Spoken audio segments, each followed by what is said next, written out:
Top of mind for many people these days, and it may sometimes look like a losing battle to stop threats.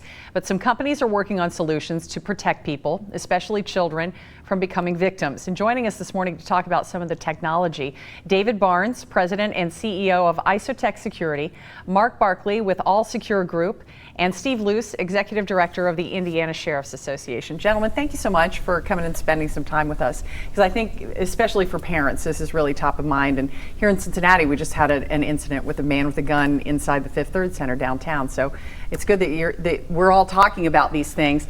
Steve, I want to talk with you first. You're with the Sheriff's Association, and being in law enforcement, I know that sometimes there's nothing people can do ahead of time to stop a threat, right? No, sometimes you can't there's not a whole lot. A lot of time we find our society and the practice we've always taken is, what are we going to do to the last 10% of an incident instead of working on that prior 90%? So if we can get people more engaged in creating a whole process or a system of from day one to the actual event, in beefing up security or learning about technology and how you can make your kids in schools a lot safer.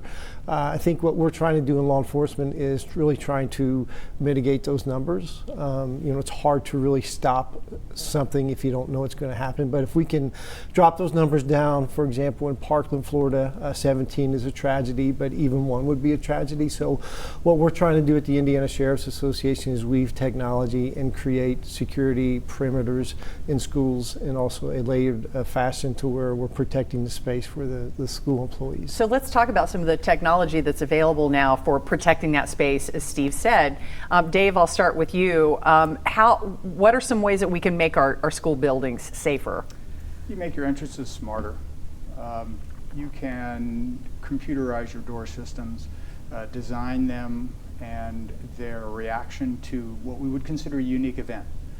For instance, a gun would be a unique event. You can stop that particular incident from happening because you won't get through a series of doors. We call them smart doors, computerized doors, safety entrances that are specifically designed to stop weapons from getting into any type of facility. How does that work? Is it like a metal detector, or how does it detect a weapon? Metal detector is the key component. They're very specialized nowadays. Metal detectors don't just detect metal, they're basically computers that are looking for specific metallic signatures, like a bullet, like a barrel, that are given off by guns and by ammunition, and that sends a signal to what we call the PLC, which will command the system. Mark, are you seeing more demand for products like these by schools and companies to protect their students, to protect their employees? In the past, we've seen the demand for it, but the schools haven't had the budgets. That's been their biggest detriment to putting the systems in. They haven't been able to get the budgets. And recently, we found out there was a $25 million grant that was for nationwide. And to give you perspective on that, Indianapolis Public Schools had $25 million for their security budget. Wow. And then, so $25 million for the nation is not very much. It really didn't do anything. So the schools are trying to figure out how they're going to fund it, and we're trying to get Congress to help with the proper grant funding. And they just did a $414 million budget for Alzheimer's, and I'm thinking maybe we should protect the kids first and then work on that. Wow. So you're working with our lawmakers, trying to get them to pay attention to this issue. All three of you?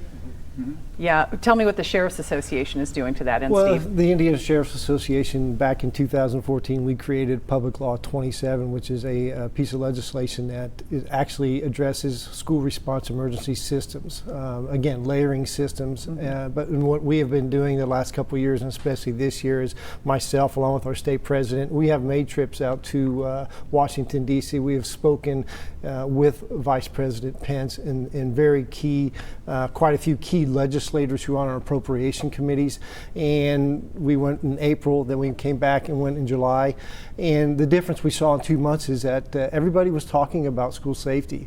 One of the things we can all agree on as a bipartisan issue is school safety.